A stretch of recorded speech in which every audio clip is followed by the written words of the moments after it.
Hello everyone, how are we all doing? I'm Mark Tuxford and welcome to my podcast, People Behind Brands. Brought to you by Making Websites Better. In each episode, I'm joined by an inspirational guest to hear more about their life lessons and how it's shaped them into who they are today. To never miss an episode, subscribe to exclusive content now and follow us on our social media platforms. People Behind Brands, life lessons from the world of business. Amount of comments that were just cruel, horrific. Like, I had DMs into my inbox telling me that I was a bad mother and I should never have had children if that's what choices I was going to make. After a long hiatus working on new ideas and content, People Behind Brands is back for 2023. We're at the start of a bang, and I'm delighted to welcome a strong and resilient woman who has poured blood, sweat and tears into making her business what it is today. The leading lady of Tiny Wizard Studio candidly opens up about her personal loss of her father, her unique journey and what her purpose is in life. A great way to relaunch our podcast with an incredible woman in business. Please welcome Jess Morgan. Welcome to the show, Jess. How are you doing today? I'm good, thanks. How are you? Good. Yeah, not too bad. Pleasure to obviously be with you today and talking about you and the business. So for those that don't know, Jess is the co-founder of Tiny Wizard Studio, a creative agency where anything is possible. Tiny Wizard is also one of our newest clients at Making Websites Better, where we had the absolute pleasure of working with her team and getting to work on designing their new stunning website. So we're also now working with Jess on a plan to generate further results from the website through search engine optimization, more commonly known as SEO. So since Tiny Wizard opened its doors in 2012, Jess and her business have grown in popularity, specializing in animation, digital and print. Their work ethic, team culture and overall value attracts a wide range of clients who enjoy the benefit of working with Jess and her team to bring their campaigns to life. So if you haven't heard of all things Tiny Wizard before, you certainly will now. But we're not just here to talk shop. Today we touch upon the life lessons of incredible, down-to-earth woman in business. And I mean, Jess, you're not going to get a better intro than that, are you? That was pretty good, yeah. So firstly, let's start with the questions. I'm intrigued to find out a little bit more about you. So tell our listeners about what makes you who you are today. So I have had a very short career, I guess, as an employee. I trained as a graphic designer and illustrator in uni, and I went into designing Christmas gift wrap, of all things, and Christmas cards. So yeah. I thought, that's it. I've landed the job of my dreams. I'm just going to be drawing, amazing illustrations for all these amazing brands. And that was great for a while. I quickly learned that, drawing Father Christmas and snowmen when it's like boiling hot in July, all day, every day, all year round was not sustainable for my mental health, shall we say. And my eyes started twitching a little bit there. So, I was there for about 2 years. And then I moved quickly into digital space then, where I was designing for app and web. I managed to talk my way into that job with a portfolio of Christmas gift wrap. So that's kind of where I learnt my skills for sales, I guess, mm-hmm. And a bit more of a passion there for communication, I guess, and being, part of the whole process from start to finish. And I was there for a while and it was all fine, very different vibe, different team. But I guess what makes me me is that I get bored very easily. Not the only one, yeah. Yeah, I get bored really easily, and I'm always looking for a new challenge and a new struggle, I call it, because I think you don't grow without a bit of struggle. So I left there to jump into the very terrifying world of freelance. And I remember that day like it was yesterday. I went home. I told my boyfriend at the time, my husband now, what I'd done, and I burst into tears and I was like, shit, was this a good idea? But it was the best thing I ever did, really, because I did have to, I just went into this world of having to learn so many new skills because, you know, when you run a business, you have to be everything and all things really, really quickly. So it was a really steep learning curve. But I loved that because it did mean that I didn't get bored, because there was always a new challenge or a new, you know, problem to solve, a new skill to learn, to be able to make sure that that was going to be successful. So I think that's where I sort of came into my own and realized who I actually am, which is, someone who needs a bit of adversity and needs a bit of, I don't know, a push in a, you know, a different direction to stay alive, I guess, and stay creative and stay enthusiastic about stuff. Because doing what I was doing before then was just not bringing me joy and not making me happy. So I like it when there's a little bit of, you know, a little bit of challenge. Wake up, what's going to happen today? Who am I going to meet? What problems are going to come up? What opportunities are going to come from those problems? And I love that. So I don't think I could ever be without it. Yeah. So I mean, it's since kind of 2012. Then it's fair to say you've been on a journey from, you know, what you just said there, which is humble beginnings, to where you are today. So tell us what the story is behind Tiny Wizard, and you know, kind of the journey, but why you also set it up. Yeah. So I was freelancing, and that was going really well. But there was always something there, like, could this be anything else? You know, is this it? Where could we go from here? And I remember having this sort of light bulb moment where I realized that, oh, actually, I don't have to fit into this sort of corporate bubble. I can actually be myself and bring my own personality to this and do really well from it. And I started having, you know, real human conversations with the clients at the time, which, you know, it'd just been business up until then. And I thought, oh, do you know what? I think there could be, you know, really an opportunity to work with brands that I really love working with, and working with people that I really love working with.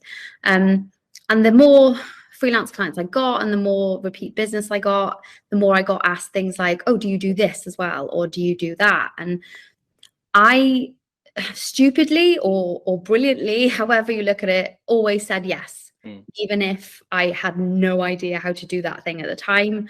I said yes to it, and I just sort of, like, what's that phrase? Jump off a cliff and build a plane on the way down.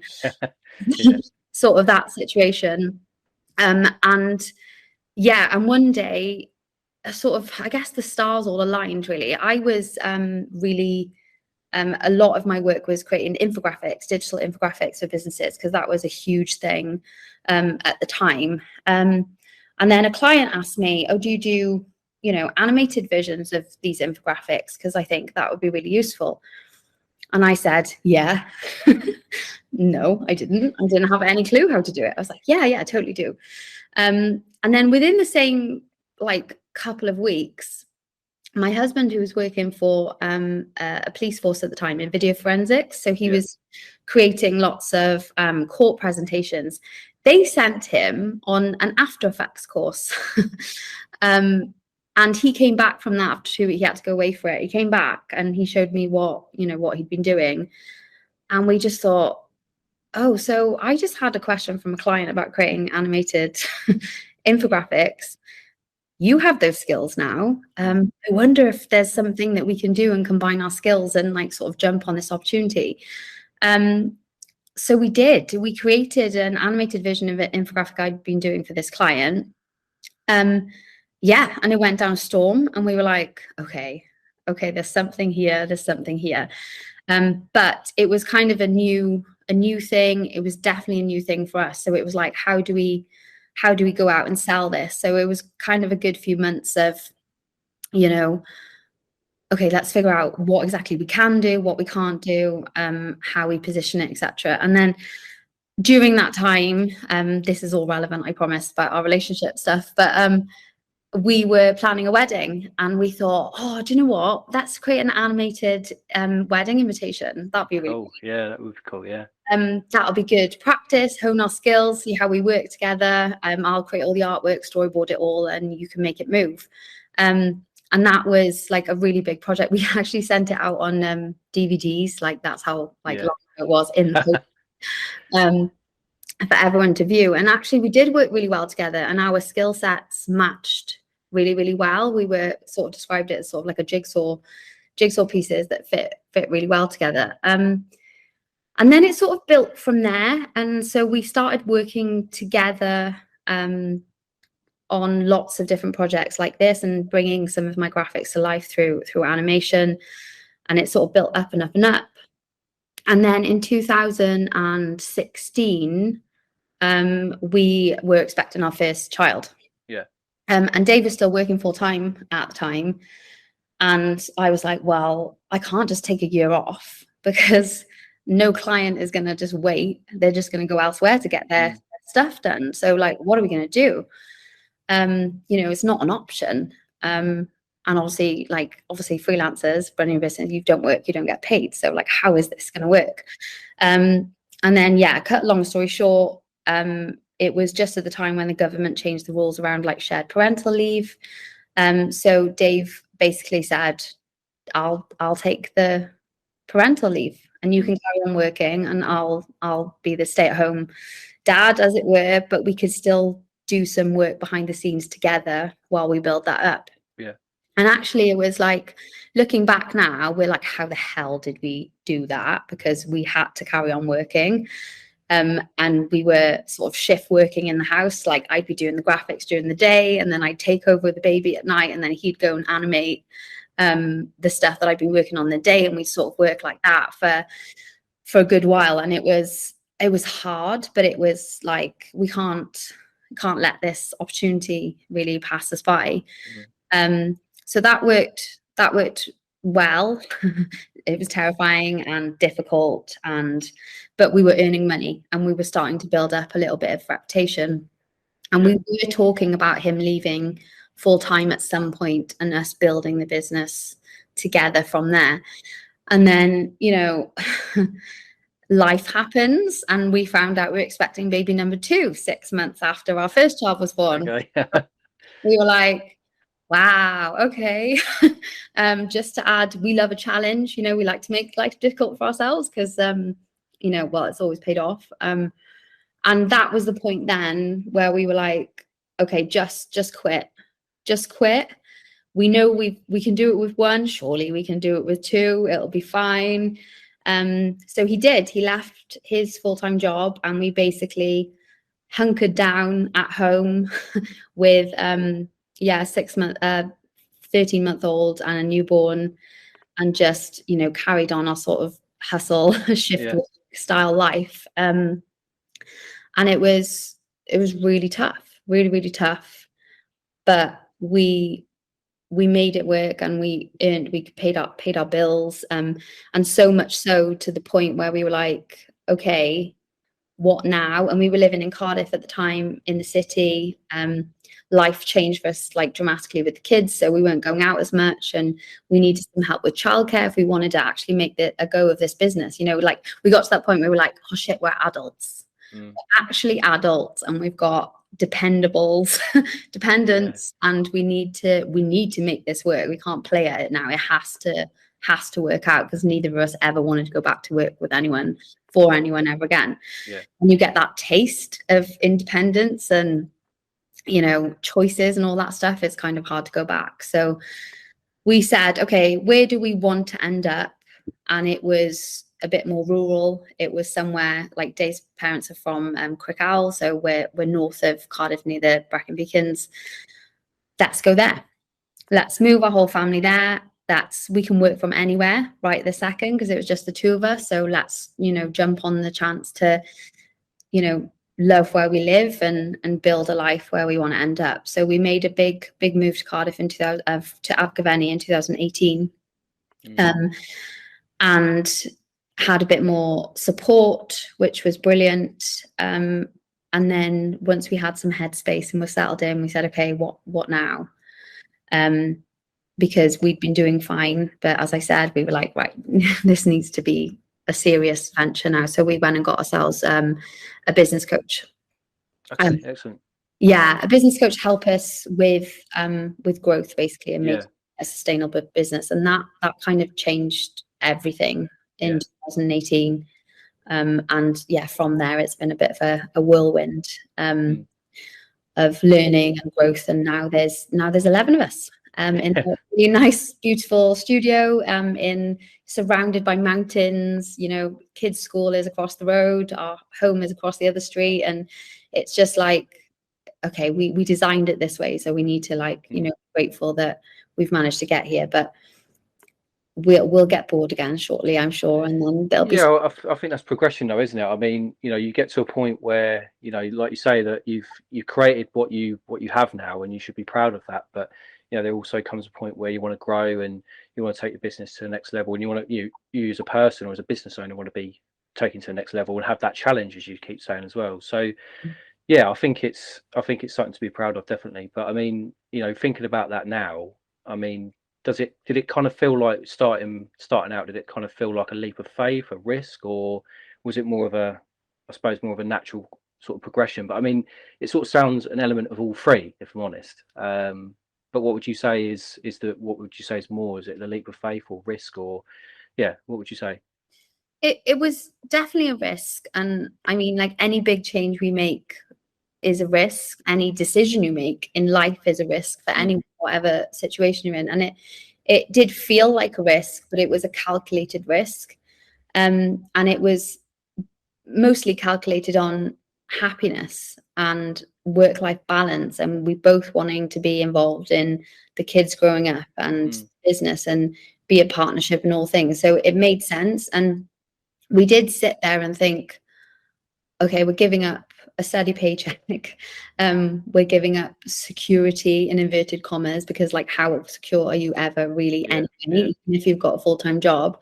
But our outlook on that is always, if it doesn't work, you can always go and get another job. If it doesn't work, you can always pivot and go and do something else. But what if it does work?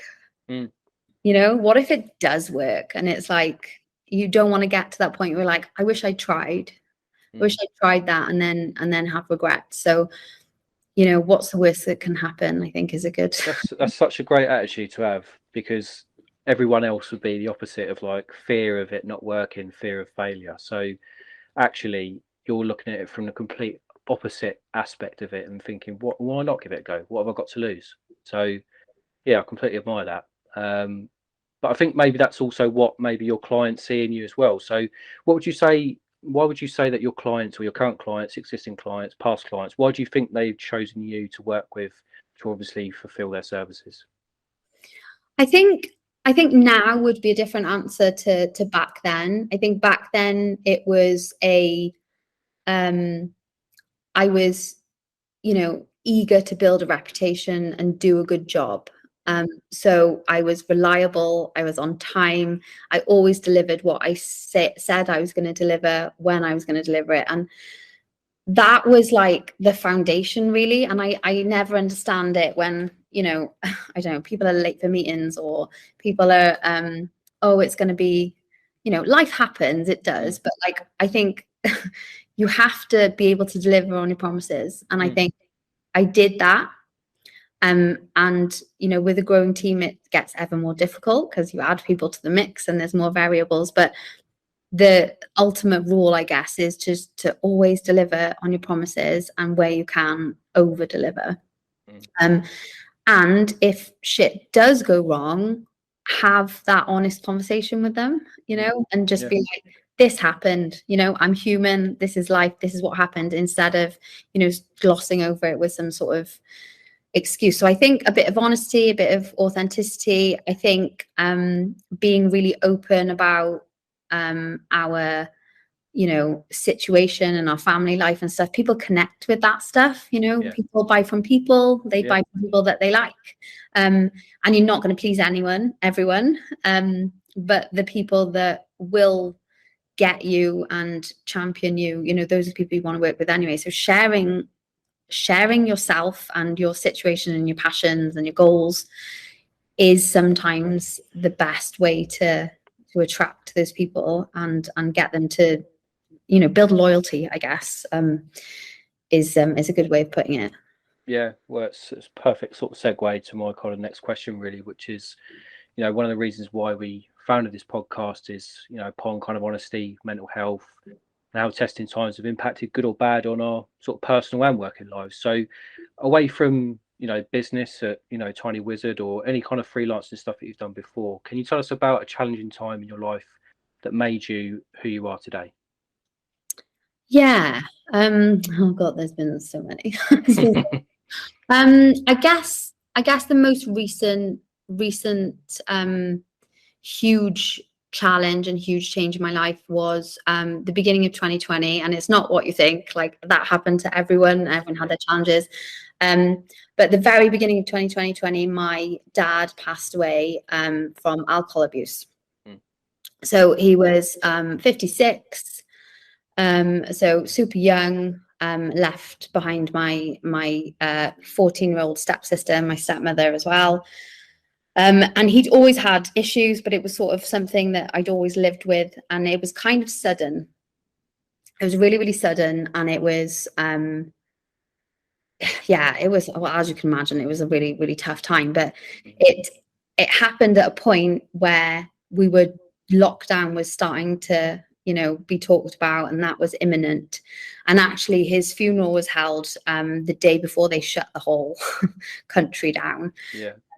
So the after wake thing was sort of cut short because everyone was really uncomfortable about the situation. And it was difficult for obvious personal reasons. Like, I don't need to go into that in too much detail, but it was difficult in where I am in my business at the moment, because taking time off is hard, and stepping out of the business for extended periods of time is really, really, really difficult. So I pretty much had about 2 days off for that time, and then had to sort of get back into it. And I'm a worker, I'm a, you know, scrappy grafter. I'll just get on with it, and that's the way that I am, and that I deal with things. And it's only, you know, coming up now this year that I've realized that I actually haven't really dealt with it, because there hasn't been any time. And it creeps in a little bit sometimes, and you're sort of unaware of it. And, you know, we've done lots of you know, discussions with lots of other business people as well, and they talk about, you know, getting help for mental health and well-being before it becomes like too much of an issue. So I'm starting to think now, like, I'm very overdue. But maybe it's a thing that we need to seek some support before it gets to crisis point, because I think people wait until it is really hard, or until it gets really, really bad. And I think we need to be more open about seeking help when things are good, so that you can learn those skills to manage something when it comes along, rather than having to like back up your learning after the fact. If you see what I mean. So that was a really, really, really tough time, and something that is, you know, I would never wish on anyone. But it was tough. It was a tough point where I was like, I really should just shut down for like a month and like process this, but I couldn't. And then you have the like sort of balance of guilt then, because you feel like you should be having this time to like grieve and spend with your family and stuff. But if I do that, it's same as the maternity leave stuff. If I do that, no one's going to wait around over here. I'll have to, you know, start again. So it's kind of, it's a struggle to find the, you know, the appropriate, I don't know, response, I guess, to those things. Do you find it quite hard to maybe sort of switch off, like obviously from, you know, your business life to sort of family life, or just, you know, just away from the business? Do you find it quite hard to just sort of switch off after the end of a day or working week or whatever? Do you just find that kind of, I don't know, do you find it quite difficult to do that? Yes and no. I've got really good, it takes so much practice, but I've got really good at, you know, going home on a Friday and forgetting the issues that have happened in the week, whatever's going on with work, and just being really present with the family and enjoying that. And then I can get back on it on Monday. So I've got really good at that. However, I haven't got really good at, you know, being away for like a week. Yeah. Or, you know, being comfortable booking an extended family holiday over the summer because I feel actual anxiety and knots in my stomach about, you know, being away from it. Yeah. And it's not because I don't trust anyone here to do their jobs or anything. It's just that ultimately I'm the final decision maker on stuff, and I'm the one that jumps in on the problems and firefights and all the rest of it. So if I'm not there for a week or 2 weeks, my brain goes like, what will what will happen? What will I come back to?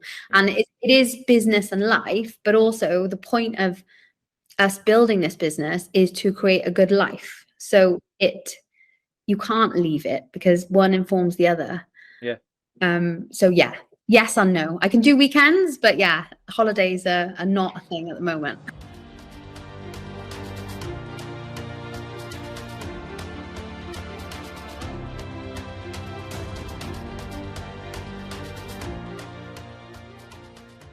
Just sort of pulling away from Tony was just a little bit, but you know, you're also a podcast host yourself with an equally important subject as a founding element with your guests. So tell us a bit more about that and the guests you speak to.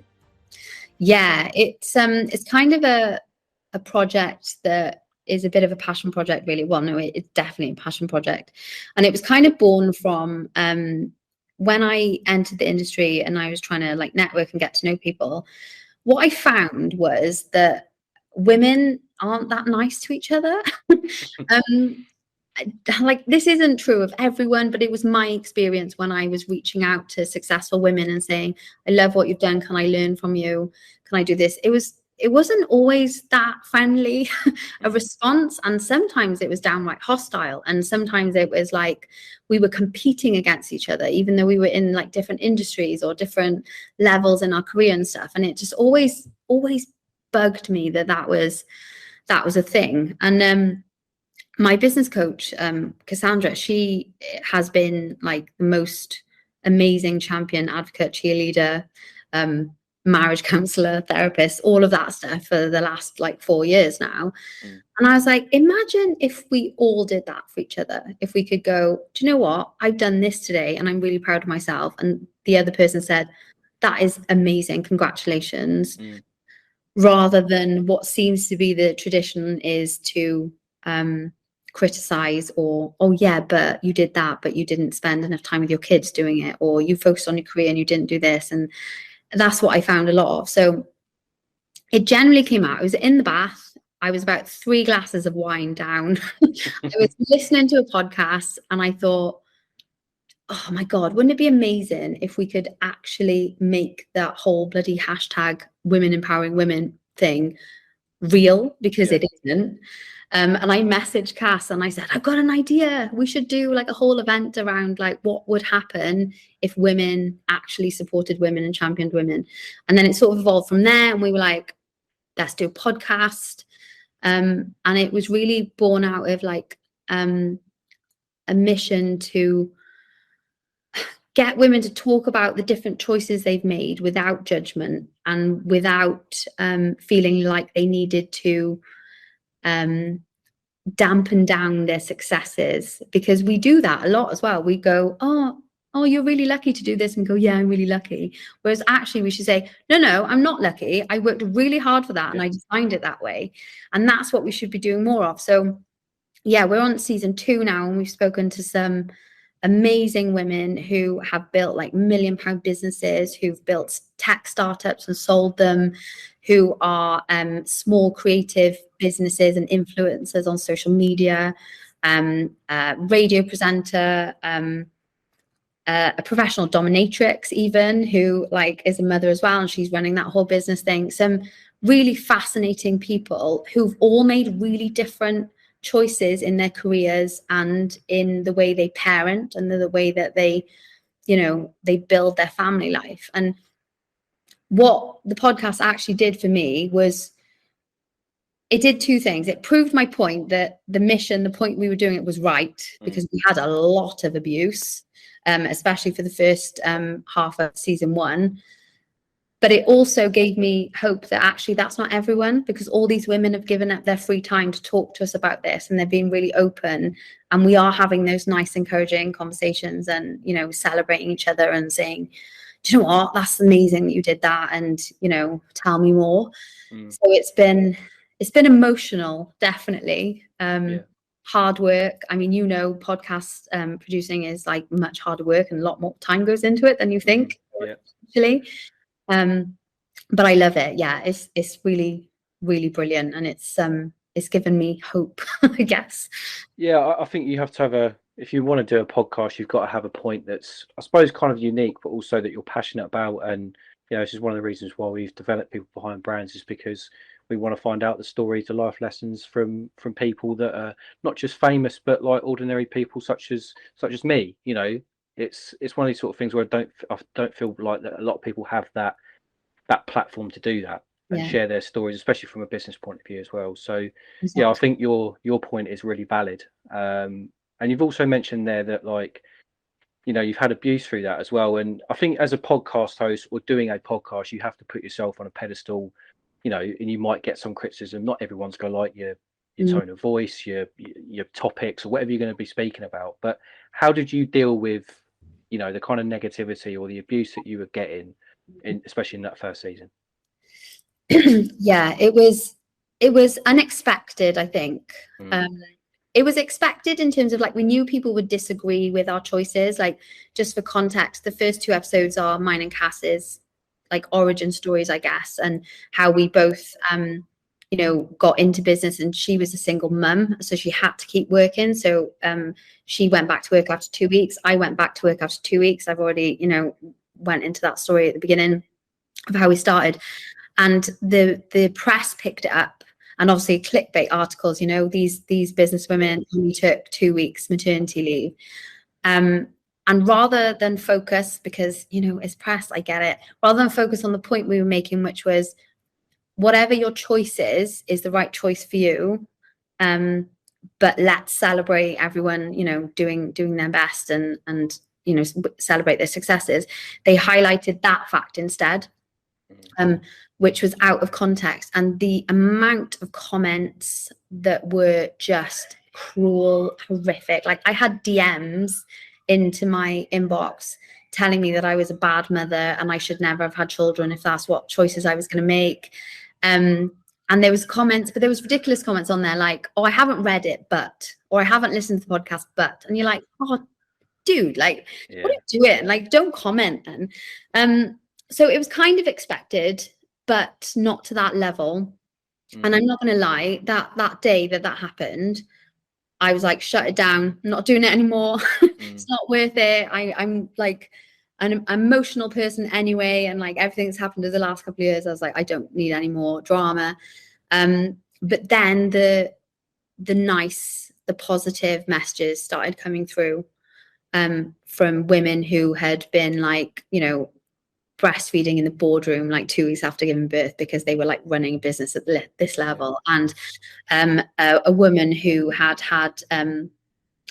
twins, but she was really passionate about making that business work because she didn't want to go back to like 8 till 6 time frame and not be with them and stuff. And there was some really inspirational stories in there, and we were like, okay, it means we've touched a nerve, which means it proves our point, why we should be talking about this stuff and doing this podcast.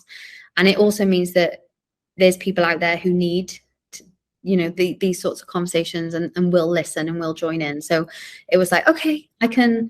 And then you've got to remember, like, and one of the best episodes we did was with tech entrepreneur Amy Bateman, and she'd done a TED talk about imposter syndrome. And one of the things she said when she was chatting to us was, you know, the only way to avoid criticism is to say nothing, do nothing, be nothing. So she's like, if you're making noise and people are reacting to that and commenting, then you're doing something valuable. So we were like, okay, let's carry on. We're doing the right thing. So building a bit of resilience, I guess, along the way. And next time it'll be like, oh, strangers, who are you anyway? So there's probably some ladies and gents that might want to listen to this this podcast. So if you could just tell us the name of that, and then hopefully you can go and follow it. Yes, wonderful. Yeah, so we're Business Babies and Bossing It, and we are on all the podcast platforms. On Instagram, it's Business Babies Bossing.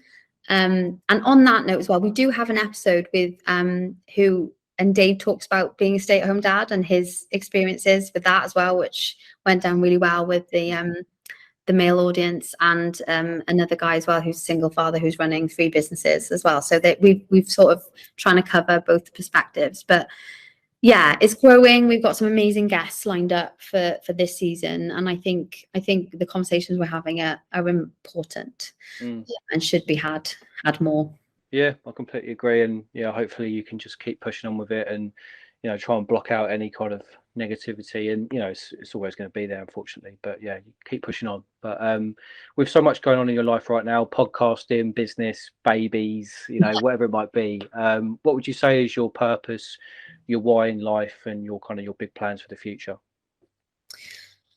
I think my why personally was always to not follow in the footsteps of what's gone before me in terms of family life balance. So my why is to be equal partnership with my partner in all things parenting and business, and that is a huge drive for us to make this work, and obviously financial perks that come with that, and being able to eventually book family holidays and do all these things. So that's a big why.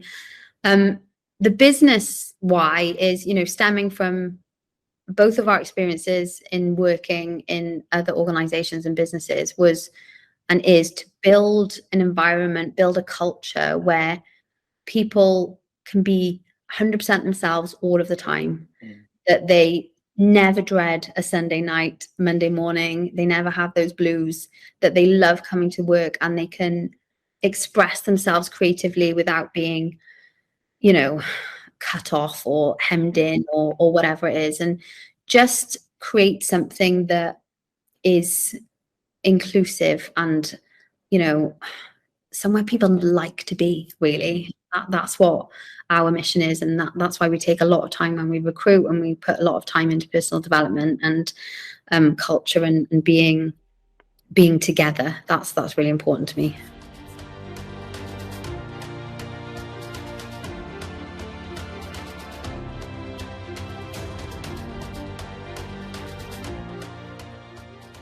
Jess, look, honestly, it's been such a great chat today, and obviously great to catch up, and thank you for your time as always, really. But perhaps you would like to tell everyone where they can find Tiny Wizard and how they can benefit from your magic.